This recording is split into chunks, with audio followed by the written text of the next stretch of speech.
we discovered one of the major downsides of joint venturing with someone is it's not your client.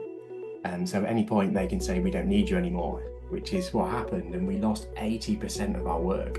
No, is we're buying businesses like people lease cars and like what's crazy about the world is we all finance things, right? We finance cars, we finance houses, we even finance iPhones, right? You don't have to buy the iPhone, you can pay for it like monthly.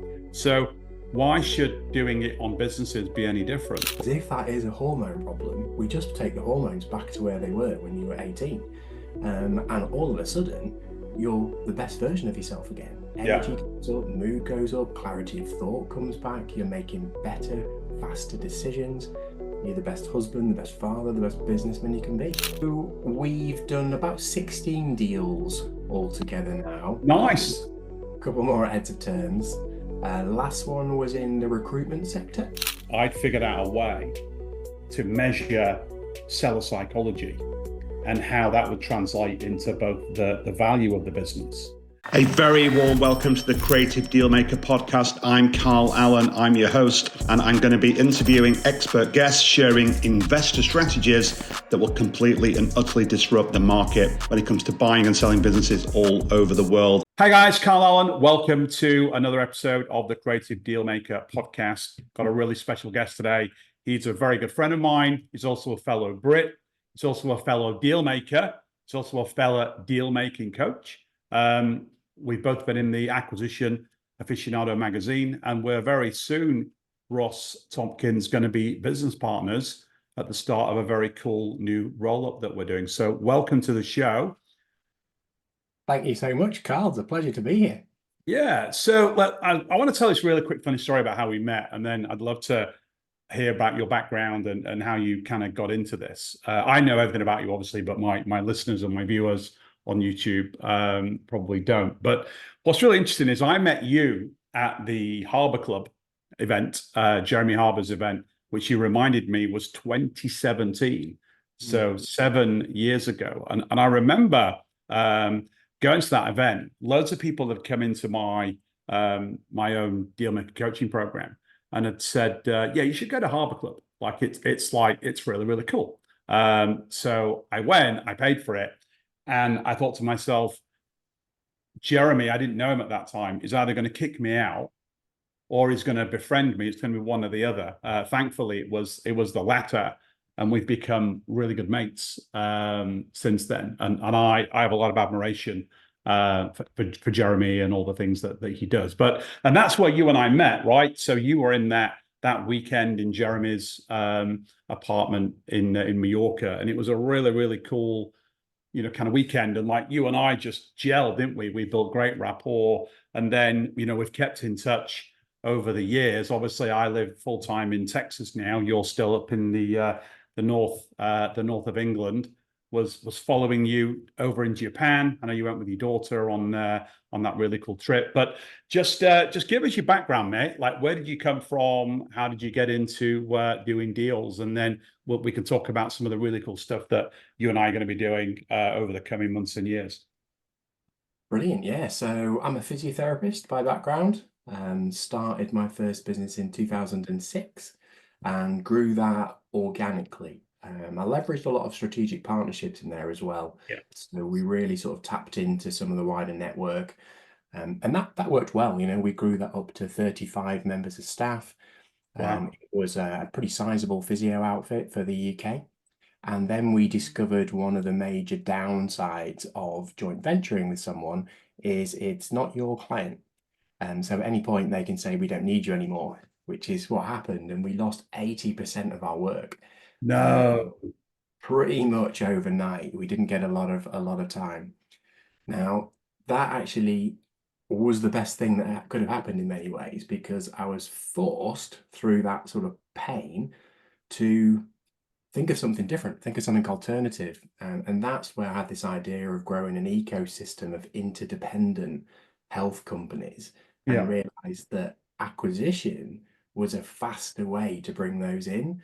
So I sort of had to make a change, if you like. And that was about the time when we met. And I had the great fortune to learn from yourself and Jeremy on the same weekend. Yeah, yeah. So then you started doing deals.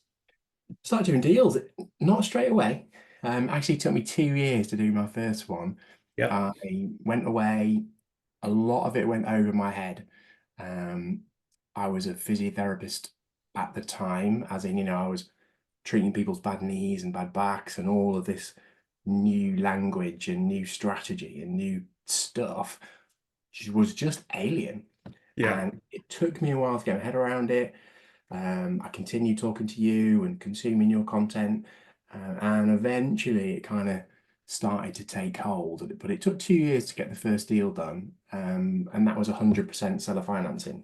Yeah. So this is one of the big things that if you're not in this game, you don't tend to understand. Like there's a big kind of misconception that if you want to buy a company, let's say you want to buy $1 million or £1 million company, you've got to rock up at the closing table with a personal check for $1 million, right? And you don't. You can borrow money from a bank or from an investor. You can get an investor to help you to put some money down at closing, or a lot of the creative deals. And you've done a lot of these, and so have I, and a lot of my students, your students are doing this as well, is we're buying businesses like people lease cars. And like what's crazy about the world is we all finance things, right? We finance cars, we finance houses, we even finance iPhones, right? You don't have to buy the iPhone, you can pay for it like monthly. So why should doing it on businesses be any different, right? So obviously there's a lot more psychology involved with that. You've got to look at seller motivation and all those different things. But let's talk about your first deal. Like, how did you find it? And then what was the negotiation? Obviously, you don't have to name names, but what was the negotiation that got you that deal 100% seller finance, which is like nirvana, right? You can Yeah, close those deals really quickly. it was really interesting the way it happened. As I hadn't done a deal up until this point, it's probably still procrastinating a lot. I remember actually looking back then, and I would worry that I was going to overpay for something, or I'd worry that I was going to undervalue it and offend someone. Like it really was like it was all in my head. But I was introduced to this physio. It was another physio practice. They were local to me, so we had great rapport straight away. We saw the world in the same way, as in Yeah. we treated patients the same way. And we got on, they said what they wanted. They said, how much are you going to pay for it? I said, X. And they said, oh, that's less than we thought. I said, well, this is why I think it's worth that much. I think we applied a 3 times multiple to it, and explained what that meant in real terms for us paying it, all that sort of good stuff. And they said, well, are you going to give us all the money up front? And I said, I actually haven't got any money. I was planning on paying you over time. And they said, that's perfect, actually. You're the right person for the business. We trust you. Yeah. The missing piece of that as well is we did buy the building as well, which we paid on day one. So they Yeah. did get a day one payment. But then we've deferred the rest or paid seller finance over a few Yeah. years. That's really smart, right? That's a really clever strategy, because in a lot of cases, there's a building, and then there's a business that trades inside the building. So you're buying two things, right? And if you can buy the building, or if you didn't want to buy the building and you sold it to an investor or something like that, then they'll take not only a discount on the business, they're getting full price for the building, but they'll also let you get super creative on how you pay for it, and giving them something up front, nothing for the business, just for the building, which, as you know, is a lot easier to kind of finance because it's a hard asset. That's definitely the way to go. But what was the seller psychology of that business owner? Like, what was going through their mind? Why did they want to sell? And what was it in that deal that convinced them that, yeah, you know what, a monthly payment to sell this company is like what I'm actually looking for? So they were both, it was a husband and wife team, and they were both not unwell, but their health was failing a Yeah, little. So that was their real motivation. And as for why, I was the perfect acquirer, is because we saw physiotherapy in the same way. There are yeah, there are companies out there, the larger values a ones. lot. Yeah, exactly. They'll just come in. They just want to get as many people in as possible, short appointment times. And actually, we were the opposite. We want to have long appointment times, really get to know our clients, make a difference to their lives. And that was exactly what I guess they wanted to hear, and it happened to be true. Yeah, that's perfect. You know what? When we were having our team call this morning for the deal that we're about to buy, I mentioned something. I said that I'd figured out a way to measure seller psychology and how that would translate into both the value of the business and the way that you could, in terms of probability, structure that deal. And what I did is through all the tens of thousands of interactions I've had with business owners over 30 years, I figured out that there's actually 7 things that you can measure for seller psychology, right? And I created 2 acronyms, right? One's called the MUD score, and the other's called the lever score, right? The MUD score, MUD stands for motivation, urgency, and distress. And the lever score is how important is the preservation of legacy? How important is the preservation of their employees? E. V, to your point, is how much are your values aligned with theirs? And then R is the strength of the rapport and the relationship that you've built. So if we look at your deal on the MUD and lever scores, obviously they were motivated because they were sick. Urgency would be high if their health was deteriorating. Distress, not so much, don't know. But then legacy was probably important because they didn't want somebody ripping the business apart. Having their employees taken care of would be very, very strong. Your values were clearly aligned based on how you saw physio and they did and all that stuff you just talked about. And then you built a great relationship with those people. So those 2 things, it looks like you nailed that seller psychology piece. And as you know, because you've done it, that translates into the creativity of a deal structure. But to pay 3x for a business purely on seller financing is amazing. So good job. And that, how did that deal go after you closed it? Like, how long did it take you to close that deal? And then what's transpired with that business since? So it was pretty quick. Took a couple of months to get that through. Straight afterwards, we realized I'd made my first mistake, which was that we hadn't taken into consideration that the owners were working way more than 37.5 hours.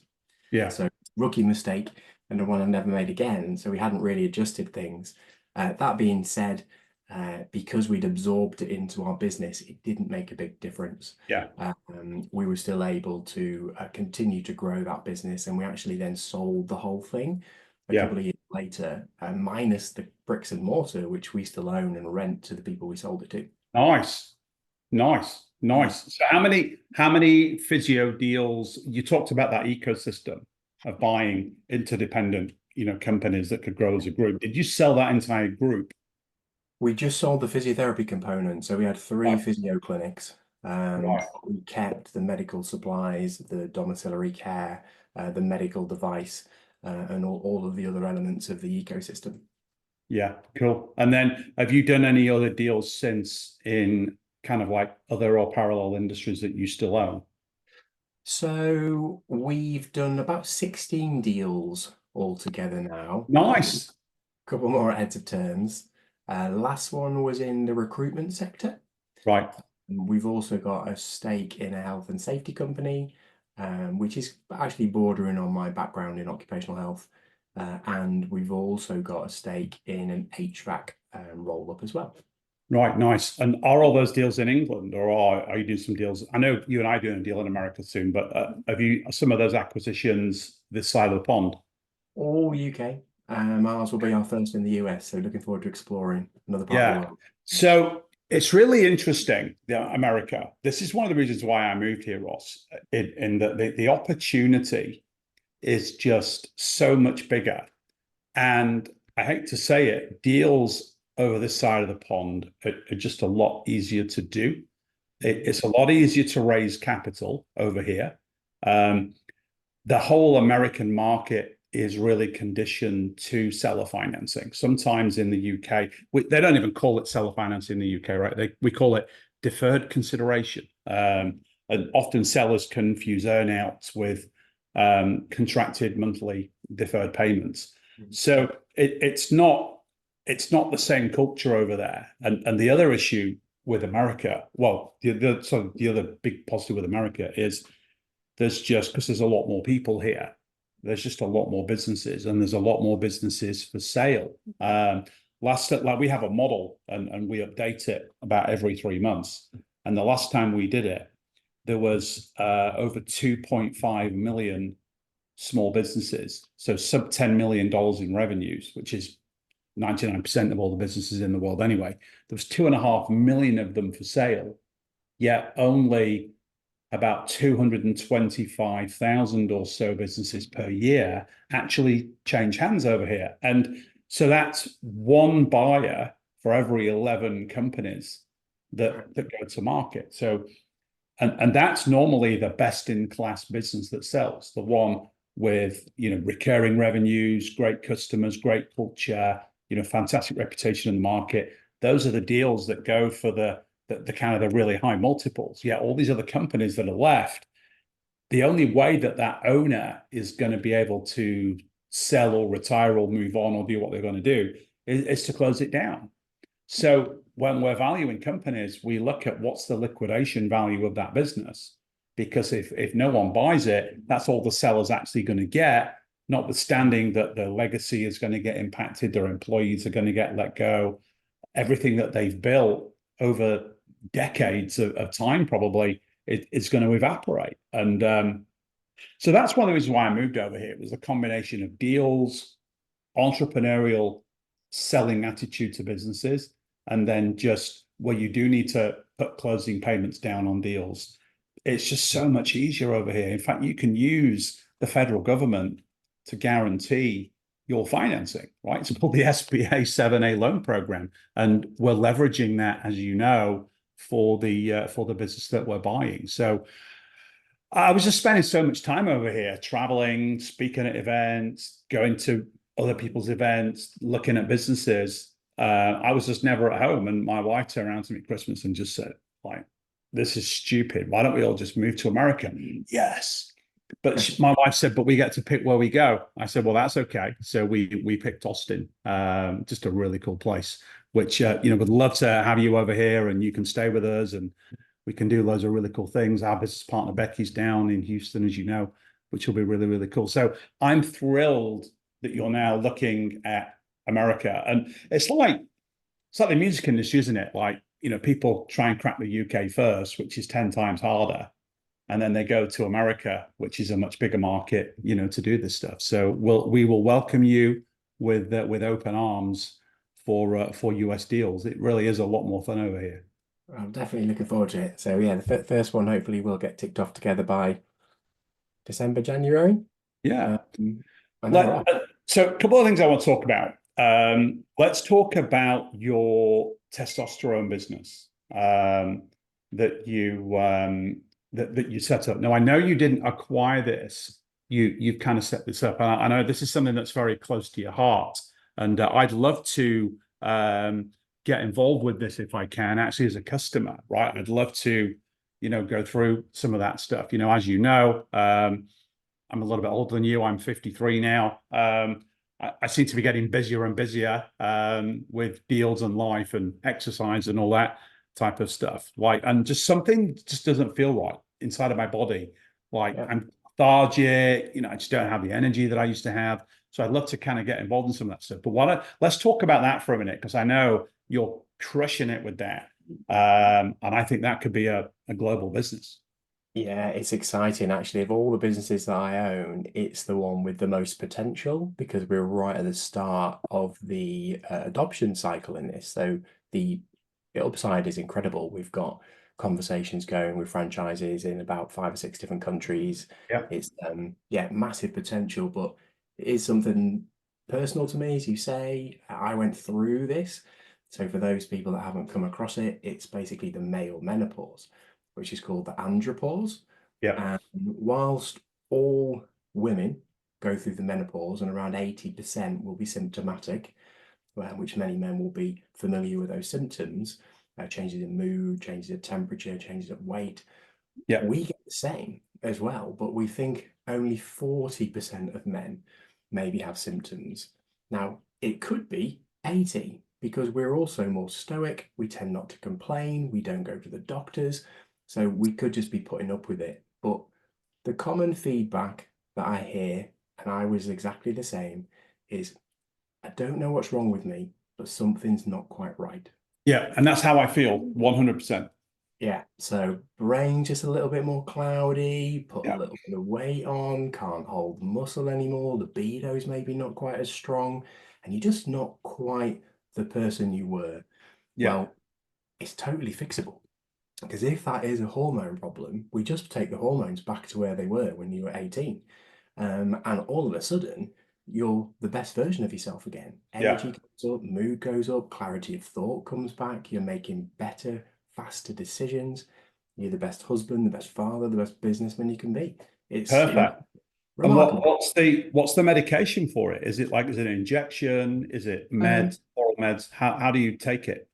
So testosterone comes in a variety of forms, actually. It comes in gels, creams, patches, nasal sprays, patches you put in the mouth, injections, oral medication. The two most effective are injections and compounded creams.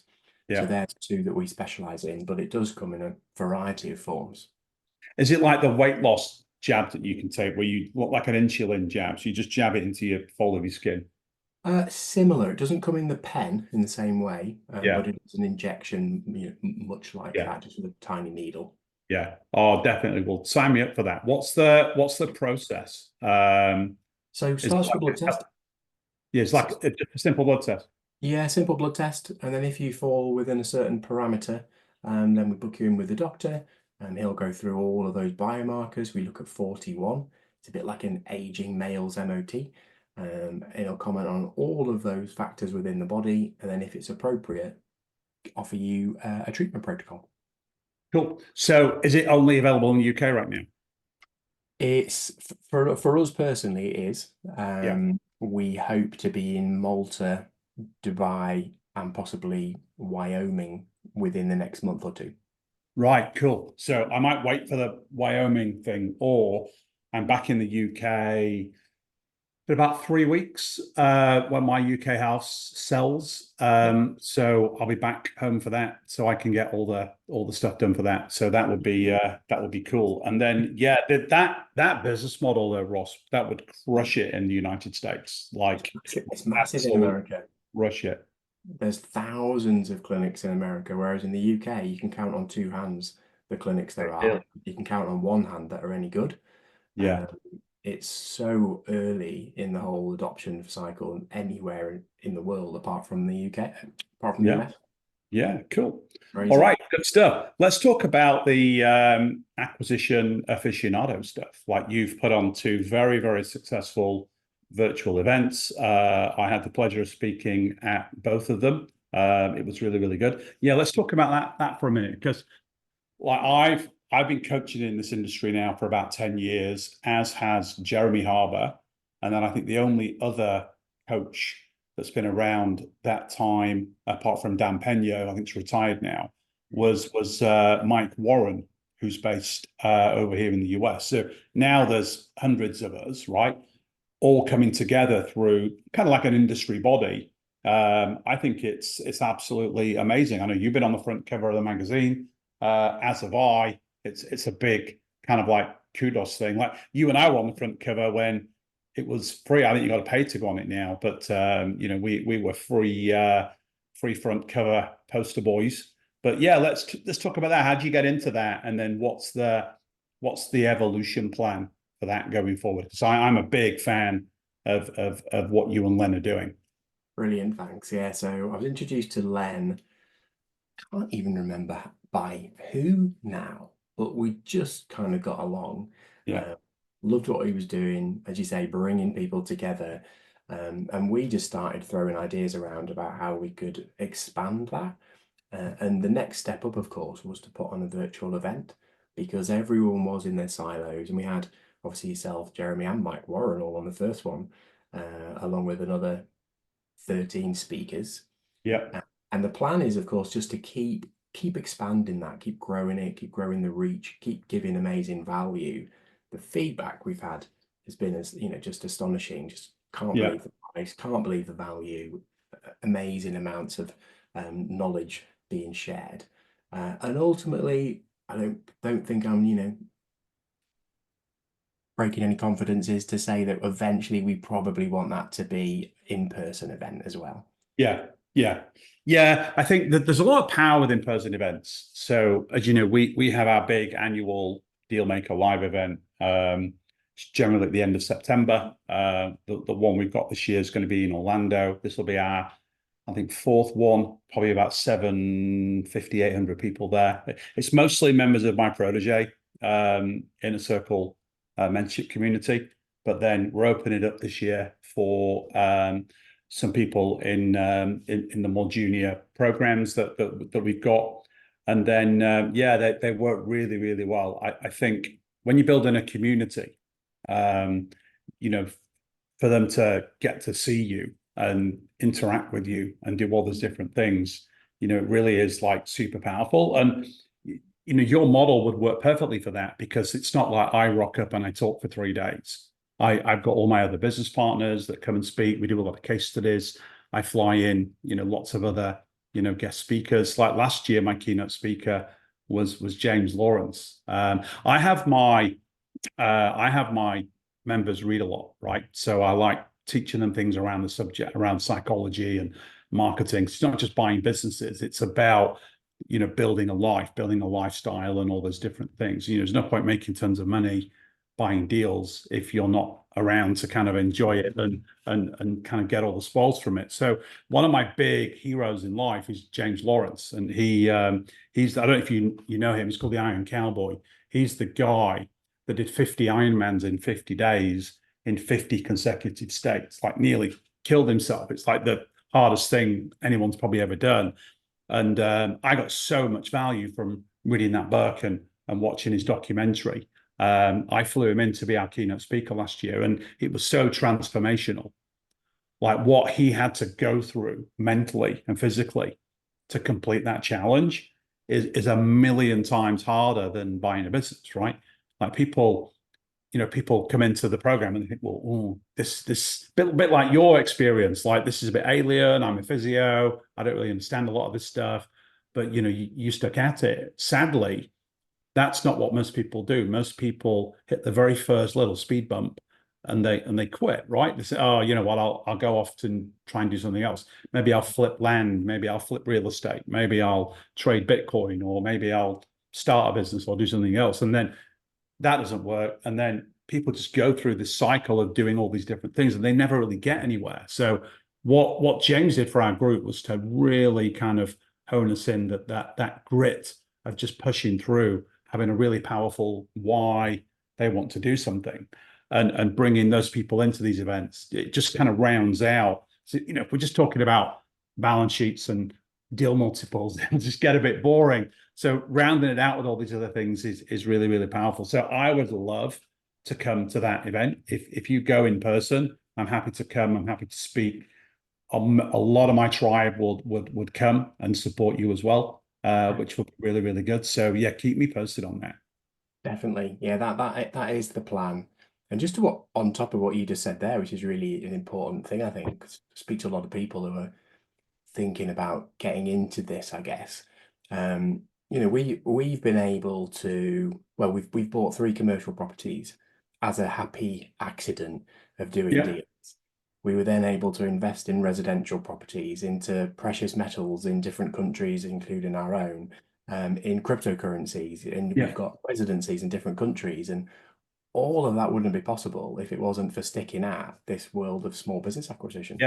Yeah, I know. It's amazing. I'm not a crypto guy. I don't really understand crypto, if I'm being totally honest with you. So I kind of stay away from that. But the real estate piece, 100%. I apart from my house in England, I don't own any real estate in England, but I bought quite a lot in America. Because what's really cool about America, and again, this is one of the reasons why I love it here, is the taxation. Whilst it's horrendously more complicated than it is in the UK, there's a lot more loopholes and there's a lot more programs that really promote entrepreneurship and investment. So there's a couple of really cool tactics that you can do. One's called the 1031 exchange, and there's another called a 1202 exemption. And effectively what they do is they allow you to take a distribution or a capital gain from one asset class and then take that and reinvest it into something else and just kick the tax can way, way, way down the road. So you're paying very, very little tax, but you're constantly building your wealth. And then there's all these wrappers, there's all these tax wrappers that you can put around things so that you don't, it's like the Rockefeller method. Like right now, apart from my Austin house that I just bought, everything else I don't own. But I control it. It's all sat inside of a tax efficient wrapper where I'm the trustee of that.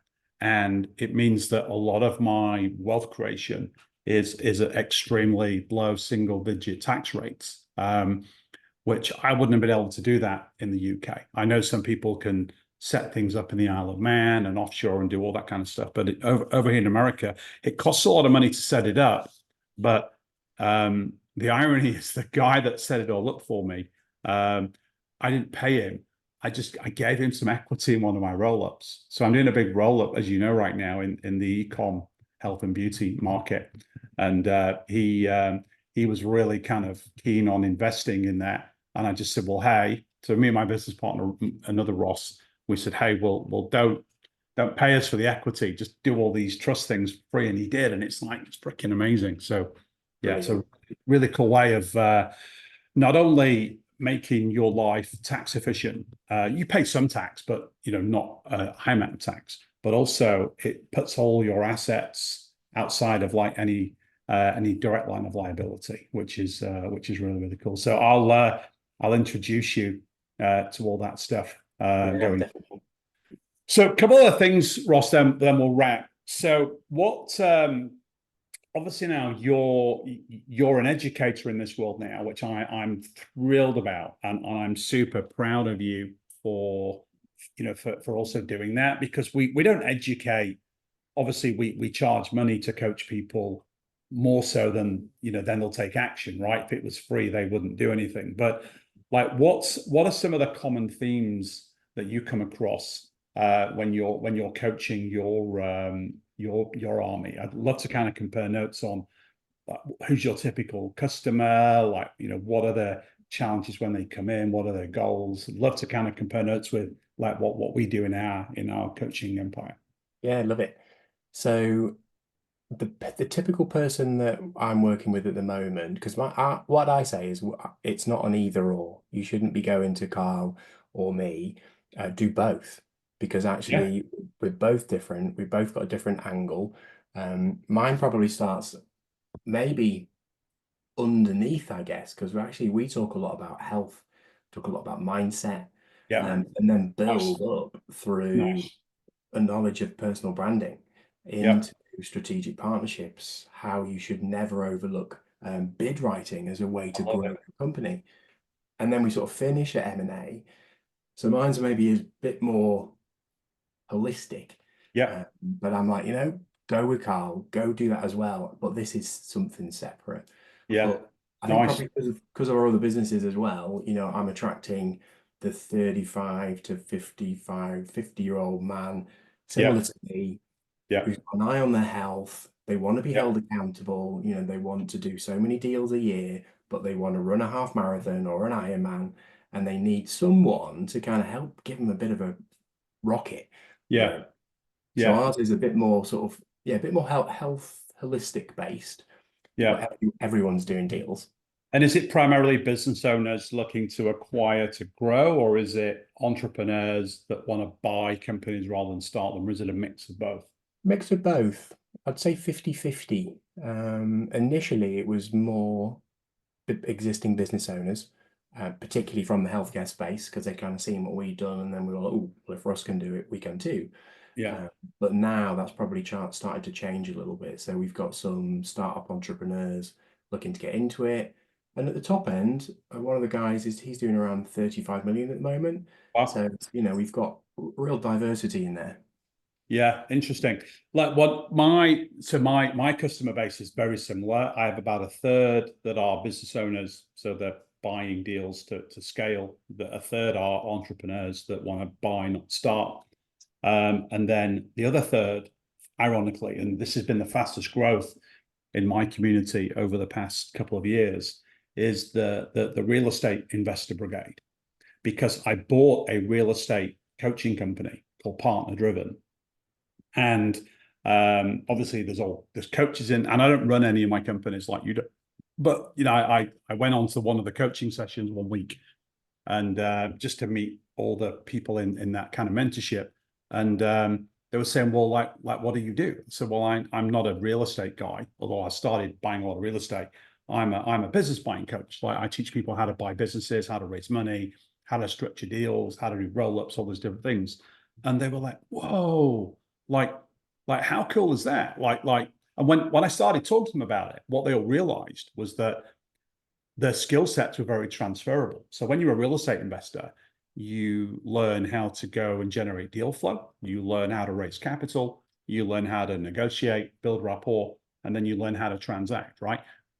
That's buying companies, as you know. There's only four. Those are the four things that you got to do, right? So what I found is, and then when you start talking about how you can distribute from one asset class and invest it into another, what I'd say more than half of all the people that have come into my protege community in the past 12 months have been real estate investors. And it's not just people that want to buy businesses that have real estate with them, or things like storage units, RV parks, or anything like that. But a lot of the real estate investors, they do fix and flips, right? So they'll buy a rundown house for 50 cents on the dollar, and then they need a roofing company, an electrician, a HVAC, a plumber, landscaping, hardscaping, cleaning, all that stuff.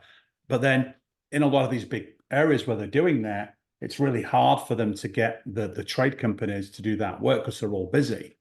So I'm saying to these people, well, why don't you just go and acquire those businesses, right? So what we're seeing now in our community is in certain parts of the country, real estate investors building these like hub and spoke roll-ups in home services, and then they're able to deploy those businesses into the real estate projects that they got, and then feed that back in through the community. So they might buy a HVAC business, a residential HVAC business, and they can 5x that company revenue wise in 1 year just by plugging it into the networks that they've already got. So that's a big trend that I'm definitely seeing. And the beauty with the home services industry is a lot of those companies, Ross, are owned by what Americans call baby boomers, so the retirees. And there's 10,000 of them retiring every single day. Wow. And about a third of them own a small business. And when you go back to that 1 in 11 businesses sell, you've just got 10 every day. There's 10,000 boomers retiring, so about 3,000 businesses, and 2,700 of those companies have got no buyer, right? So that's why we can get really creative with a lot of the deals that we're doing. Love it. I'm just going to go and tell my wife we're moving. Yeah, come and live here. And it's a big place. Like, yeah, Texas is really hot right now. I was playing pickleball yesterday in 102-degree heat. Almost had a heart attack. It was so freaking hot. But outside of the hot summer months, it's a really cool place to live. But there's so many places in America that you can move to. It's expensive though. It's a lot more expensive than the UK. Cars are cheaper. Fuel is really cheap. Energy is really cheap. But beyond that, it's crazy, right? Property tax, or council tax, as we call it in the UK. My council tax in England is about £4,000 a year, right? Over here, it's $55,000 a year. Wow, that's crazy. And they don't empty your bins. You've got to pay to have your bins collected. And, like in the UK, you can go to the recycling dump and it's free. Not here, it's not. You got to pay. You got to pay. Alcohol's probably double. Supermarket grocery shopping's probably double, if not triple. Gallon of milk's like, I don't know, $5. It really is. It's an expensive place to live, and like there's no like middle class in America anymore, right? You're either poor or you're wealthy, right? And I think unless you're making $1 million a year, it's a tough place to live, I think, especially if you move to a really nice area.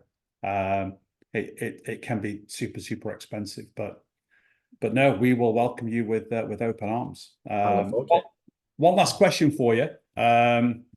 What's the one killer book you've read in the last 12 months that pertains to business that you would absolutely recommend that people read? The best book in the last 12 months is one I've actually read before. It's quite an old book and it has a terrible title, but it's awesome. And it's called A Happy Pocket Full of Money. Really? Let me write that down. I'm ordering that. Happy Pocket Full of Money. Yeah, it's really good. I think it was written in the 50s or the 60s. Absolutely brilliant. Yeah, cool. Yeah. Well, hey, I need your UK address, mate, because I've got a copy. I've got a copy of my book, which I will send you. Thank you so much. I have a technical book. I have Zero Money Down, Business Buying Secrets. But then I decided, and I don't read novels, right? I'm not a novels kind of guy. I decided to write a fable. So it's a story of a buyer and a seller that come together and they transact on a deal. And then the buyer goes off and does a big roll up and sells it for hundreds of millions of dollars, right? So it captures all the technical knowledge you need to learn to find deals, buy them, raise money, scale, exit. But what the book does, and this is why I wrote a novel, it captures all the drama and the emotion and the psychology that people go through when they do deals. And I think that gets overlooked a lot in a lot of technical books, right?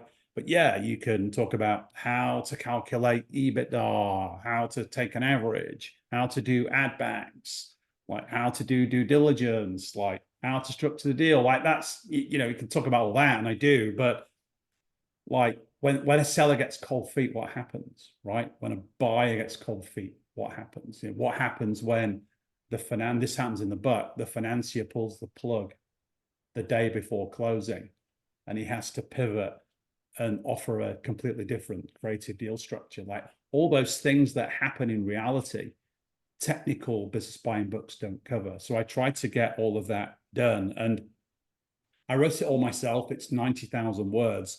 I had to take a class. I took have you ever like been on masterclass? Like there's like, no, I've seen them. Yeah. Masterclass, really cool platform. Like Gordon Ramsay will teach you how to cook, or Aaron Sorkin will teach you how to write a screenplay. Well, there's authors on there that teach you how to write novels, right? So James Patterson was the guy that I watched, right? And he teaches you how to create intrigue, how to develop characters, how to like tie a story together. So I went through that like 4 or 5 times. And then while I was, before we moved to Austin, I was spending half of my time in Florida, where I've got a house, and half my time in England. And on the weekends where I was home alone in Florida and I had nothing to do, I'd sit there 12 hours each day and just write. So I blasted this thing out like really, really quickly. Then obviously got an editor to just kind of clean up the grammar, because I'm not really a writer.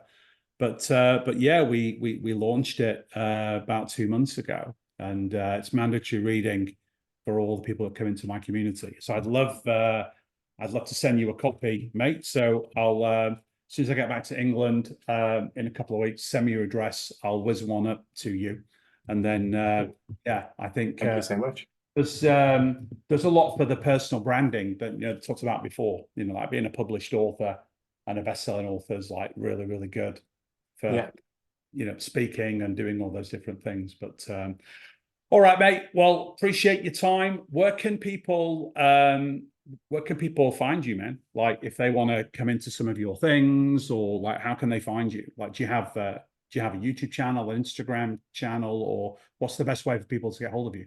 Yeah, so my name, rosstomkins.co.uk, is the website. You can link to my YouTube and the Instagram on there, but my most active social media platform for anyone is LinkedIn. And again, just search Perfect. my name. I'm the picture of me in a cap, as always. Perfect, mate. Well, thank you so much for your time. Love you, man. Can't wait to do this deal with you and build that big roll up. And yeah, looking forward to seeing you at some point. I know it's a couple of years since we last were in person. I met you were on your way to close a deal down in Shropshire, I think. And yeah, we met we met at the services in Lancashire. And I think it kind of seeded the conversation about what we're actually doing now. How do we do a big roll up in America and raise capital and do all those different things? So yeah, now I'm physically here in the country. It's a lot easier to to do this. So have a great rest of your. It's Monday today, isn't it? Yeah, have a great rest of your Monday. I will catch you soon, and thank you very much for coming on the show. Thanks, Carl. Really appreciate it. Speak soon. See you. Bye. Bye.